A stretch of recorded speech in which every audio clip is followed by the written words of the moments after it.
L'idée, c'est que les gens comprennent que mon travail, c'est pas juste faire apparaître une rose, hein. Bon, même si c'est cool.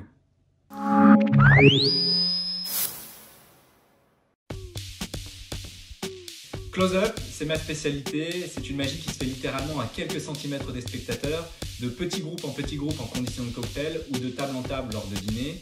Mais je m'aventure aussi parfois sur scène où je dois avouer que c'est très grisant de toucher 200 à 300 personnes en même temps, comme ça a récemment été le cas lors du lancement d'un nouveau parfum Guerlain ou des journées de l'innovation du groupe ADP. Magie marketing, c'est ma spécificité, aussi appelée magie communicante ou personnalisée. L'idée, c'est d'élaborer des scénarios magiques sur mesure pour chaque client afin de créer du lien entre la magie et l'événement auquel on participe. C'est un outil très puissant puisque les émotions positives générées par la magie vont favoriser la mémorisation du message commercial.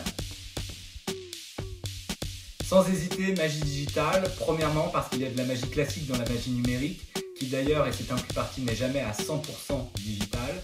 Et deuxièmement, parce que je pense qu'il faut vivre avec son temps et utiliser tous les outils qui sont à notre portée. En l'occurrence, les outils du numérique sont une formidable plus-value pour la magie, puisqu'ils permettent de dépoussiérer un art ancestral et surtout d'être en phase avec ses spectateurs. Plutôt Apple, puisqu'au départ j'ai développé tous mes scénarios digitaux sur iOS, mais c'est évidemment possible sous d'autres systèmes d'exploitation. J'ai notamment eu la chance de promouvoir des produits Lenovo, Surface ou même Samsung, utilisant tous Android. Ça rejoint ce qui a été dit sur la magie marketing. 80% de mon activité se concentre sur des événements professionnels, mais il n'empêche que 20% de mon travail se fait lors d'événements privés, donc impossible de choisir. J'ai envie de dire à plusieurs parce qu'en magie, on respecte en général le ratio d'un artiste pour 100 invités. Je suis donc en général le seul magicien lors de mes prestations. Mais aujourd'hui, j'ai ma propre société, ce qui me permet, lorsque le nombre de convives est plus important, de proposer à mes clients plusieurs performeurs d'une même discipline, ou inversement, de disciplines différentes comme le mentalisme, le digital ou le pickpocket par exemple. J'aime profondément la France, mais je suis quand même tenté de dire l'étranger, car lors des 10 dernières années, j'ai eu la chance de faire de la magie dans 35 pays différents, et donc de découvrir une partie du monde. D'ailleurs, ça m'a permis de réaliser que la magie est un langage universel magnifique, sans clivage de culture, d'âge ou de religion, donc rien que pour ça, j'ai envie de dire l'étranger. Évidemment adulte, même si comme je viens de le dire, la magie touche tous les âges.